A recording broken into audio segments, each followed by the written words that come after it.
Welcome back to Track Talk here on Sports Radio 810 WHB. I'm Scott. He's Kirk, and joining us now is a friend of the Racing Boys, Clint Bowyer. Clint, how you doing, bud? Hey, good, boys. What's happening? Just life in the big city, Kansas City. Before we get into talking about NASCAR, I got to ask you a couple things. What do you think about Haley getting fired, and what do you think about your Chiefs? Yeah. There's a whole lot going on back home that is just not looking too good, but we'll get it all figured out and hopefully be bigger and better next time. How about that new KU coach? What do you think about that hire? I think it'll be good. Looking forward to it. He obviously didn't work out for the last guy, so hopefully, surely to God he can be better than that guy was. Yeah, you heard Grunny, Tim Grunhard. He's the offensive line coach over there now. They brought him up there. They hired him. You heard that, right? Yeah, I did. So, I'm telling you, there's some good stuff going on over there. A lot of room to improve, and I certainly think they'll get the job done next year. All right. Well, let's get into what's been going on with you last week. You finally got in the 5-hour energy car down in Orlando. You've done a little testing in New Smyrna. Tell us how that went, first of all. Yeah, it was, honest to God, I was pleasantly surprised, and I don't know why I say that or why I should be surprised, but, I've never been in anything other than an RCR car. I was really worried about going down there and, was this decision the right decision, and all the worries, came to a head, and it was good. The car drove good, didn't feel any different than what I've been sitting in. Deep down, I really did know these cars are so even. The chassis are exactly the same. The bodies are within a 16th of an inch all the way around. Obviously the motors, are a little bit different, but what makes up the difference is people. And I really, really had a lot of confidence in Brian Patty. Hadn't really met the team that he had assembled on this race until I got down there. So it was good to be able to get 3 days of testing under our belt as a race team, get to know one another, and then obviously see what you got for equipment and what direction you need to head from there. But, it put a lot of things to bed. One of the first laps on the track, the car drove good. It was fast. Turned, all the things you're worried about. Got it into the straightaway and turned just like my other one did, believe it or not. Yeah. Talk about terminology with Brian compared to last year and crew chiefs in the past. Do you use the same terminology when you talk about the car? I know that Brian and you both have a dirt background. He builds dirt cars and all, but when it comes to the Cup cars, do you guys have a common terminology that you've used in years past? Yeah, we certainly did. I mean, the biggest thing is that driver-crew chief relationship. Mm-hmm. And not only that, the engineers and everything. The whole unit has to work as one. Everybody's got to be pulling a rope in the same direction, and if you're not, you're just not going to get the result that everybody's looking for. But our mentalities are the same. I tell you, Brian and I are a lot the same. We're both, outspoken people, very outgoing, and I think that, our relationship is only going to get better and better, as the weeks go by. But super excited about working with him. I think, obviously we've got a lot of things to work on and a lot of things to get done before Daytona. But we're going to have some more opportunities to test in the off season. We'll be down in Daytona. There's some rules and things that they're working on to see if they can break up that two-car pack down on the restricted plate track. So we'll be down there testing the 1st of January. And then I think we got a tire test coming up in Texas before the season gets started as well. So it's a good thing that you get some opportunities to work with each other before, the pressure cooker heats up when you get to the real thing. But, man, I'm telling you, he's assembled a good team, and we've got a lot of the Red Bull guys for over-the-wall guys. They were Casey King's guys. Casey and I are pretty close, and he said that they were pretty good, and, I'm looking forward to having a good pit crew, too. So it's been a lot of things going on, in a short amount of time, but I think they're making good decisions over there. I'm excited about my teammates. I've known Truex go back to the first days when I came into this sport. We raced with one another in the Nationwide Series. Got a lot of confidence in him.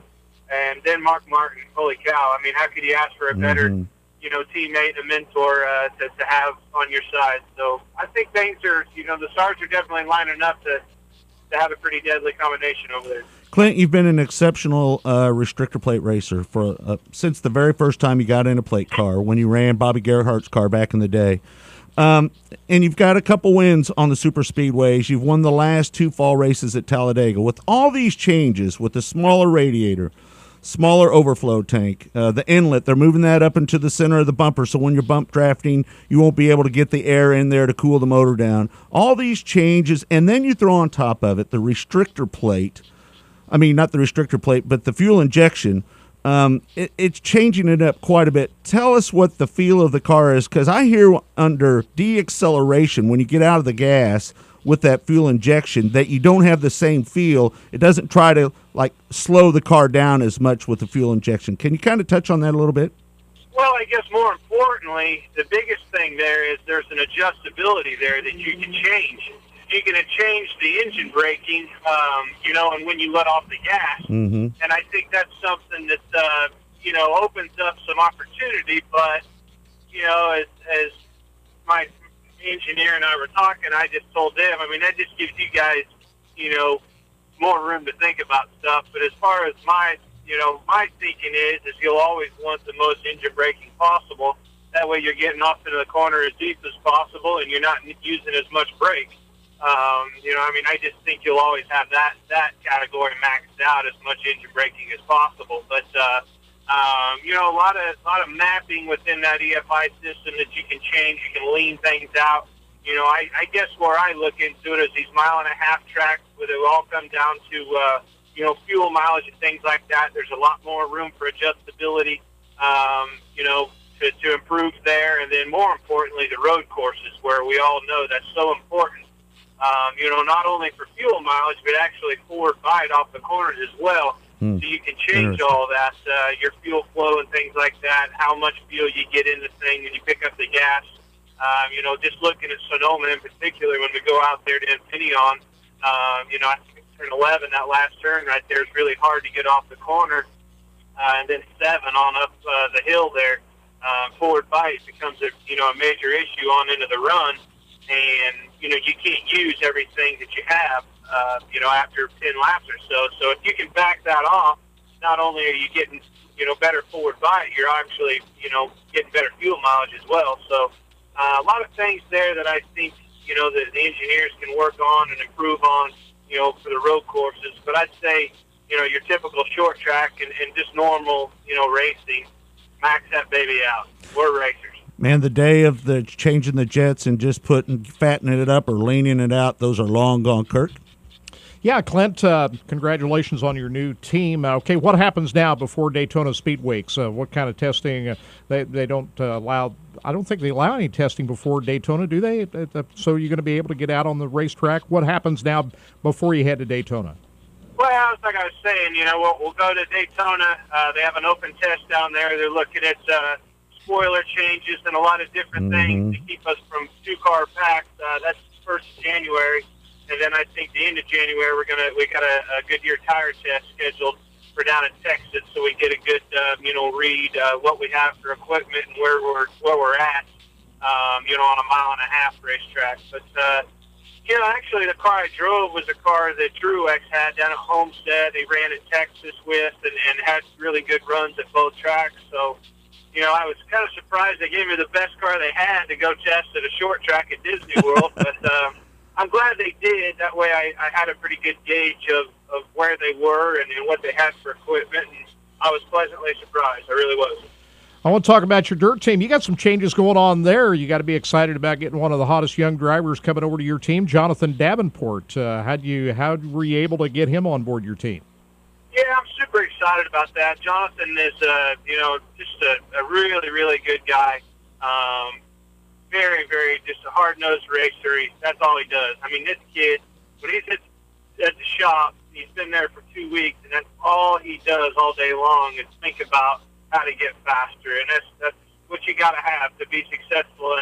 And the sport as competitive as it is these days, you've got to have somebody with the work ethic and the desire to make it happen, and I think he's the guy. We'll be switching over to Barry Wright cars. I hated to leave Mark, and the Rocket cars have been a good package for us over the years. But, how do you tell a kid that has won the last 7 of the last 9 races? How do you pull him out of the equipment he's been running? Right, the success is there, and I'm not about to break that up. We're going to be running Roush Yates engines.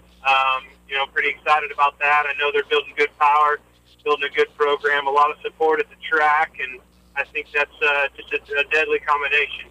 I'm going to run the Barry cars, and both drivers, Jared Landers is going to drive my other car. Georgia Boot come on board to sponsor Jonathan and his program. We're both going to run the Lucas Oil Late Model Series again, and I bought a new building. We're going to be in it in January, and just kind of revamping everything. Hopefully we can be bigger and better than we ever have. Kind of get to the point where I wasn't really having fun with it. I told my brother, I'm either going to, start having success with this, or I'm going to shut it down. And I told myself, I'm going to give me one, try one more time at it. I think this is going to be the right combination to get the job done. Yeah. Well, Clint, I know the season, as far as on the Cup side, didn't go where you wanted. Finished 13th in points. Talk about next year before we let you go. What do you expect out of yourself? Obviously, to make it into the chase for the championship would be the ultimate goal for a first-year team. But what kind of goals have you set for you and Brian have set for the team for next year? Well, I think, obviously it's going to take a lot more work. Certainly the third year of a team being together isn't as much work as the first year of a brand new team started from scratch is going to be. So it's going to mean a lot more work on my part, a lot more being around communication and things like that to make sure that not only they're on the the right track, but I'm on the same page. That's what it's all about. But as far as setting goals, at this point in my career, the goals are no different than they were last year. To go out and win races and make that chase and compete for a championship. Anything less than that is a failure. Yeah. All right, bud. Well, hey, listen, good luck with the dirt team and good luck with MWR. I've got a feeling that you're going to pleasantly surprise a lot of people, and I'm very confident that you're going to be able to get a win your first year, at least a couple wins, I think, with your new team next year. Excited about it, and I know all the people back here at home are excited for you as well. Yeah, I'm pumped. Excited about the new year. A lot of work ahead of us, but we're up for the challenge, and want to wish you guys, everybody back home, a Merry Christmas. Can't wait for the new year to get another year race started. Hey, man, we'll take you down to the Chili Bowl. You want to come down there? We'll be broadcasting that here in a few weeks. Come on down there and hang out with us. It's a good time. I'd love to come, but I think we're going to be testing in Daytona. Right, yeah. So, okay, bud. Hopefully someday. All right, Yep. pal. All right, thanks again. Thanks, Clint. Take care. All right. That's Clint Bowyer, Kirk, and he sounds a little upbeat, doesn't he? He does. He sounds like he's... I feel that he's like has a new sense of enthusiasm or something. I don't know, a new sense of excitement. New crew chief, new team. This is an opportunity as well, I think, for Clint Bowyer, not only to go to a new team with a new sponsor, and I think it's a good fit for them, but I think it's also an opportunity for him to be maybe the guy over there. If he goes over there, obviously Mark Martin, he's the veteran that's going to be there. He's going to be the rock of the team because of his experience and what he's done over the years. But when you're talking about the future of the team, I think a lot of people looked at Martin Truex Jr. as the guy, the future of that team. But if you put Clint Bowyer in there and he goes out there and he really kicks some butt, then my gut tells me that could put him at the top of the list, and not saying that they separate equipment. One team gets better equipment than the other.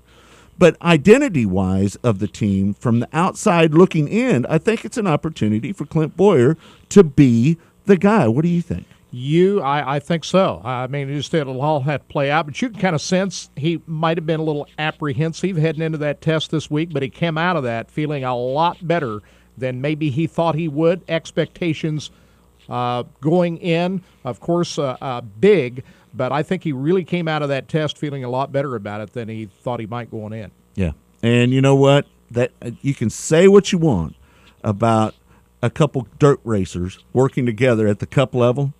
But listen, Brian Patty, he knows how to do it. He knows how to win races. He's been there. He's done it.